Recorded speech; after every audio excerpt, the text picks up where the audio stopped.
Hey guys, what's up? It's Finch here. We're back with more SPL action. For those of you who did not see, last week I brought all of the games besides my own for the first week of the Smogon Premier League's 13th edition, the 2022 edition of the tournament. For those who don't know what that is, well, basically SPL is the biggest Smogon competitive Pokemon tournament. It's all singles, OU generations. Generation 5 happens to be my favorite. Black and White has been one of my favorite generations ever since I was a kid, and the generation I've played with the most success in the competitive arena as well. Largely why I'm on the map and have grown, to success in other stages and other formats as well. My roots date back to Black White, and I just loved it here. So I'm going to deep dive into all the games, giving analysis on the teams, the plays, the players, and so on and so forth, all the strategy. This could be a guide for newer players and how the games are happening, what's going on, and how to maybe get better at the tier. For more experienced players, you guys can sit back and enjoy the grind as well. You get to see the games, but also maybe some input as to what's happening and why. And I just hope you guys enjoy. I know there's been a lot of positive feedback so far. It really means the world to me. And I love to spread my quote-unquote knowledge whenever I can. So just give me 1 second here. Alright, got that background music back on, my bad. And let's go ahead and get going, because we're doing this in one take, because let me little spoiler at this battle. These guys played at light speed. This was like a decently long game, and it happened really quickly. And that is part of why I couldn't get this live, actually, because I was online, I saw the tag, and I was like, oh damn, if I knew 3 minutes in advance, I'd get it. But unfortunately, I just missed out on it. Obviously, there's no obligation to tell me or anyone else when you're playing. It's on me, you should have been a little more ready. So sorry this isn't live, but let's go ahead and get into it. So GaryTheGengar, of the Wolfpack. I believe he won week 1, and now he's going for a 2-0. Watashi, obviously a very formidable opponent. Watashi, one of the better players out there. I believe he's the big Black-White player. Really strong over a number of generations. OU, NU, even some other lower tiers as well. Gary, definitely a bit more of a revitalization of his career in recent years as a Black-White player for the Wolfpack, with the assistance of guys like BKC. BKC shows a lot of influence in this build. He's a lover of Hydreigon, more specifically in Oras, but I guess in Black-White too in a sense. Good to see GGG kind of going with a retro pick like that, though. Besides that, though, Alakazam and Sand Spikes, nothing too out of the ordinary there, besides Hydreigon, which I think is a cool pick. It seems a little weak to Keldeo, in my opinion, but on this team, for Watashi, if it's not Scarf Politoed, it's almost definitely going to be Scarf Keldeo, so big thing to look out for here is if Politoed shows leftovers or just not being Scarf in general, that's a big sigh of relief for GaryTheGengar. Another thing is your spikes. They're up to stay for Watashi, but not so much for Gary. Gary's game plan is largely going to revolve around wearing on the Tentacle or minimizing its switch-ins. Spikes being up makes it so that Jirachi can't really recover. Odds are Jirachi is going to be a Calm Minder on this team, like we saw a couple of Rain Calm Mind Jirachis last week, for instance. If that is the case, if we do happen to see that, then, Calm Mind Jirachi is a good win condition, but in a Gastrodon, it's not too great. In the Spikes, it's not too great. So it's really just there to chuck down Alakazam, but it can't even do that with Spikes up. So definitely the passive damage, residuals, keeping Sand up for Gary's case and Spikes up for Gary's case, whereas, minimizing that and trying to get as many entries for Thunderous Tea for Watashi's big. Another big part is if the Keldeo is indeed going to be Scarf, then you definitely aren't going to be able to break through Gastrodon without Spikes up and getting a couple predictions right. And that's going to be hard considering you get in on things like Lisquid that can use Protect, or Alakazam that has a Sash. Or even Skarmory can roost off a Scarf attack if it's a water move with Sand up. Moreover, Thunderous Tea, if it's something like Grass Knot plus Focus Blast, 4 attack set, or even Nasty Plot plus Focus Blast, it could potentially break through the Gastrodon, or just Decor in general.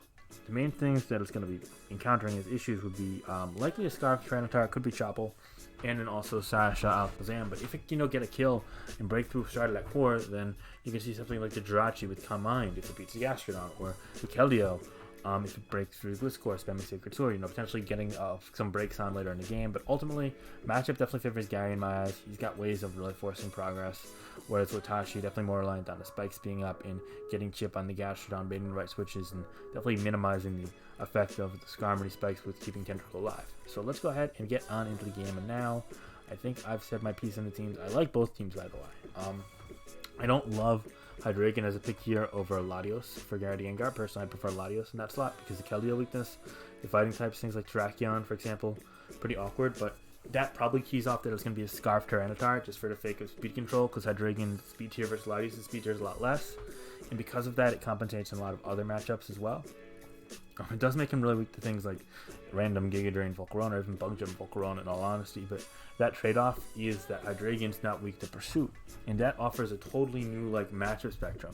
And guys like Watashi don't really use Volcarona, so I actually think it's a decent risk here Gary's team I'd probably prefer with Latios in general play, but against Watashi, I actually really like this, bringing from GaryTheGengar. As for Watashi's team, it's a pretty standardized rain. Again, we're seeing another Jirachi rain, which maybe wasn't as much commonplace before this SPL, but Kamai Jirachi's proven to be a great win condition against Sai Spam. Unfortunately, Peng couldn't quite make the most of it last week, but we saw the potential it could have done in that matchup. And overall, it definitely is a nice Gloomon. So I'm curious to see how that does. I don't see any like glaring weaknesses in Watashi's team, but longevity, the sense of it lacking in this game, is definitely what's going to kind of pin him down if Gary plays his cards right. And that's why I favor Gary in this matchup, just looking at team preview. But we've already been talking about this for 5 minutes. I'm not going to bore you anymore. Let's go ahead and get into the game. So right off the bat, Gliscor lead unsurprising, Paizo lead unsurprising. Two great leads. Gliscor is just going to protect turn 1 because once you get the Toxic Orb up, Watashi's got a couple plays here. You just go for the Scald if he wants. If he's Scarf, he should switch to Thunderous Tea right here, or switch to Ferrothorn right here. If he's defensive, he can just Scald and then probably Toxic or Scald again in turn 2. Yeah, I think Scald twice is fine because you could always Toxic Gastron. Gastron can't do much damage to you. Yeah. So if you're defensive, you always Scald twice. If you're choiced, what you do is you could either attack turn 1 and switch turn 2, bait into Gastrodon, or alternatively, you could just hard switch to Ferrothorn or Thunder Sea here, depending on your set. We're going to see that protect there from the Gliscor, no surprise, on the Scald. So yeah, it could be Scarf Scald, could be just defensive Scald, we'll see here. We're going to see Scald outrun the Gliscor here. That plays Scarf, but then that's also like no special attack invested damage.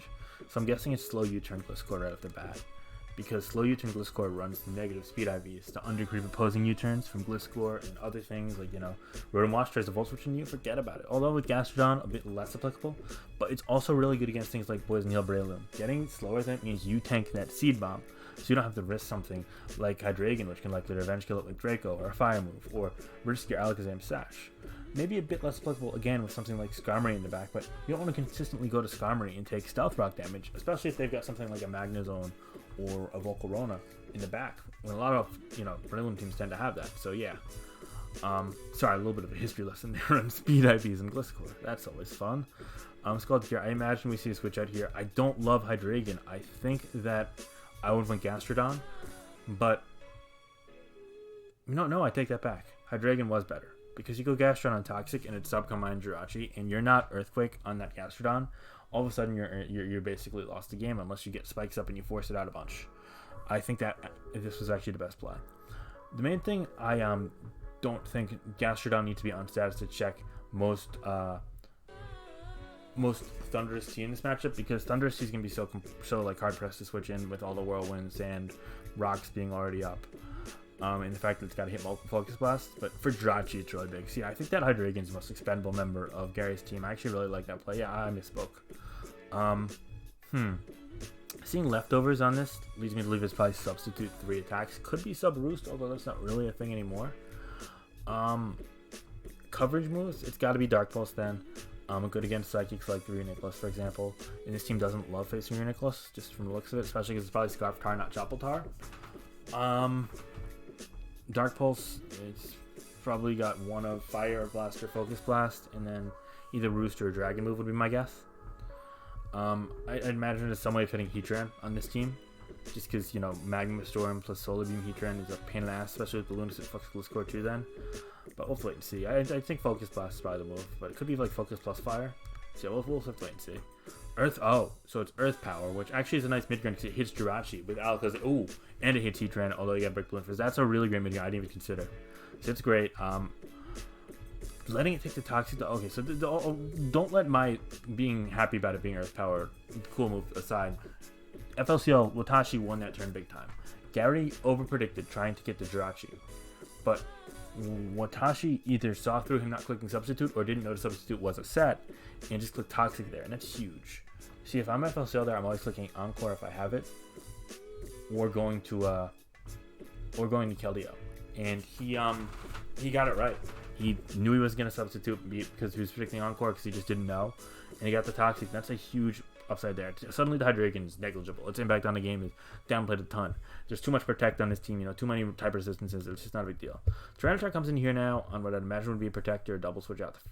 I wasn't going to expect Ferrothorn. I was going to expect Keldeo before it, because Keldeo's health isn't a big deal, so it's definitely Scarf Keldeo, but okay, that works, because now he gets Rocks up, no way, it's going to be Bantar. Now, here's a big turn. This indicates it's probably Fire move, and he goes Dark Pulse on to 13, and Okay, flinch is good, but now I'm wondering. Yeah, I think that you double Dark Pulse here, because now you've like kind of baited being Fire Move. There's no way FLCL stays again, but also like if he does again and you have it and you don't click it, you look like an ass. And okay, Fire Blast. That's just, you know, I don't even blame Gary for making these moves. Like Gary's not doing well. FLCL just made an exceptional sequence of plays there. Getting Dark Pulse chip there. Okay, this chipping the Politoad's huge. Toxic was definitely for the Gastron. That's fine. Gary's getting his turns right now, at least. I imagine we're going to see a Protect here, so Tyranitar's a great double.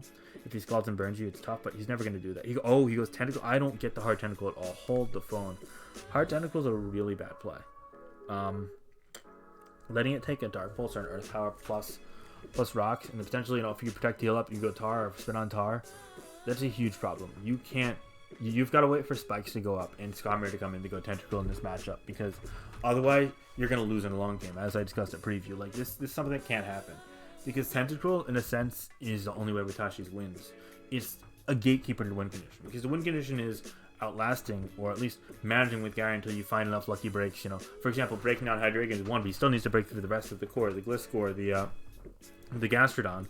And if Jirachi's not alive or healthy due to Hazards consistently chipping it, specifically Spikes, then that means that Alakazam is going to outlast the entirety of Watashi's team and just win the game.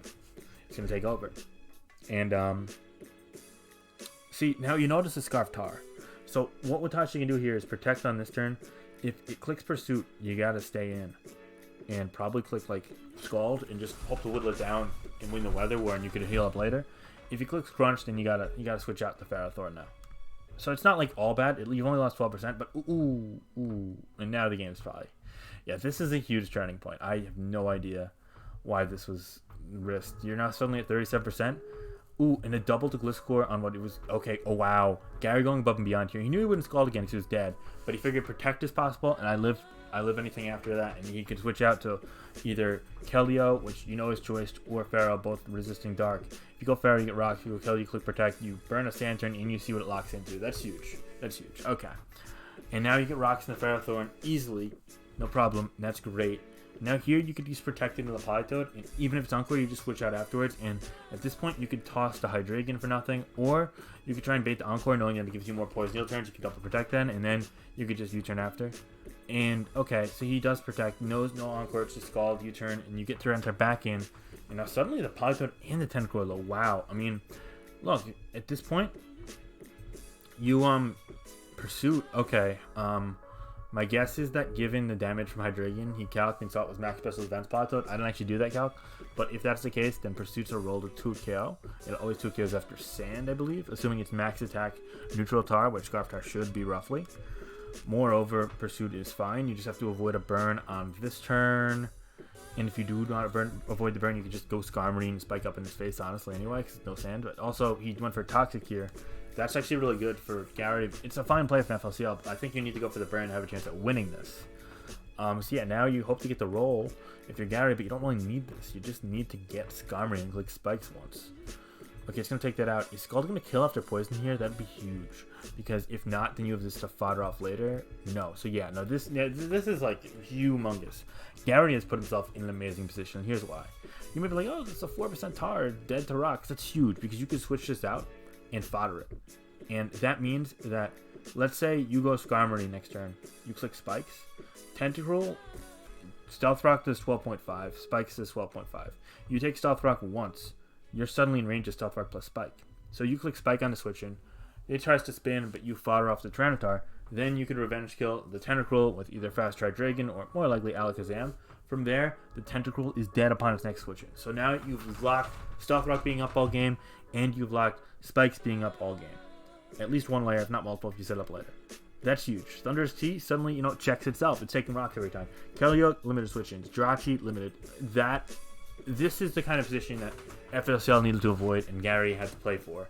And in doing so, in maneuvering this, while it didn't look flashy, while FLCL had those big plays early on with the Hydreigon getting whittled, the Gliscor getting chipped, it doesn't matter because now suddenly the long game favors Gary so immensely. And that's the power of the Spikes and whittling the Tentacruel, and why Watashi letting damage being taken on Tentacruel is probably an error on his end. And despite Gary maybe making an error getting greedy against the Politoad early, I think this really favors Gary a ton now. I'd be surprised for him to lose. He'd have to get really unlucky with Alakazam. Skarmory comes in here now. And yeah, we see spikes, but spikes done fine from Watashi there, but they only hit 2 Pokemon on Gary's team, and that's a purposeful design. And now you see it's under 25%. So now here you just fodder, you always fodder trying, right? You've already won the weather war anyway, not that it really matters a ton here. Because as long as Tentacle's in the range, yeah. Now exactly, now you just go to the Alakazam, and that's that. Doesn't matter if he goes Jirachi. The Tentacle's dead regardless. Psyshock there, Psyshock, whatever, 9%. You gotta switch this out here. You probably go Gastrodon, but you can justify going to Gliscor's fodder, I guess. Ooh, okay, a good double there from Watashi. But, I mean, this just invites back in the Skarmory to get more spikes up. So you're gonna probably be playing with 3-on-3 spikes, like full field on both sides. That's fine with me.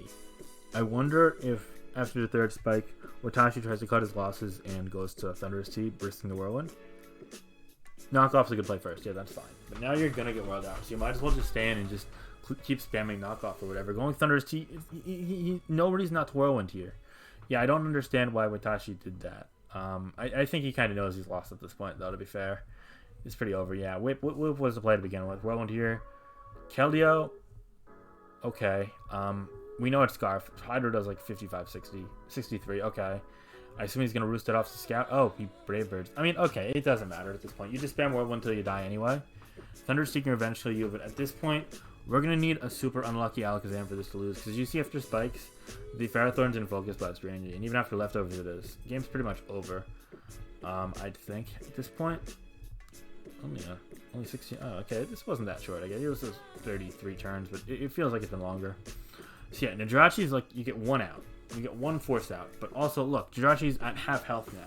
Despite not taking any actual attacks besides a 4 times Psyshock. And Water Pulse, yeah, it's sub-combined. That's fine, but you just recover up here with Gastrodon. Or I guess go for the ground move, but I think you recover up. Yeah, and now the game's over. You can fodder off Hydreigon. And now you just gotta hit 1 of 2 Focus Blasts. And the game ends. Gastrodon, even if you miss the first and it's at 64%, so long as you hit the second, Gastrodon kills with Earth Power or Earthquake afterwards. I'd imagine that Ice Beam probably would kill too, and I'd have to do the calcs, like max special defense, Ferrothorn, maybe there's a chance in hell. But Focus Blast from Alakazam, you just gotta hit 1 of 2. And if it's Hidden Power Fire, that's over too. So it comes down to that. If it's Hidden Power Fire, Alakazam, game's over. If it's Focused Blast, Alakazam, you gotta hit 1 of 2. If you miss the first, then you can lose to Grass Knot Thunderous Tea. But if this was Grass Knot Thunderous Tea, this whole game probably plays pretty differently. So yeah, I'm saying that this is at worst a like 85% win for GaryTheGengar. He goes Hidden Power Fire, and that's that. Really well played end game and mid game by GaryTheGengar after some blunders out of the start. Great team choice in his end as well. Watashi, solid team. He just really the tentacle play killed him after great other plays, and then he kind of scrambled at the end. So that's tough. 1 misstep can go a long way towards, limiting your longevity. And it's here like Black-White that's just so proactive, so, passive damage centric. You get punished for every switch in games like this, and that goes a long way. 1 miss switch on a vital Pokemon like that. It just shows, and then staying in like that. It just shows how, how big it is to capitalize on, single turns and specific tendencies, and Gary did a great job on that. Watashi, not so much, but I'm sure he'll bounce back soon. Good game, guys. Hope you guys enjoyed. Like, comment, subscribe. You know the deal. Alright, bye, guys.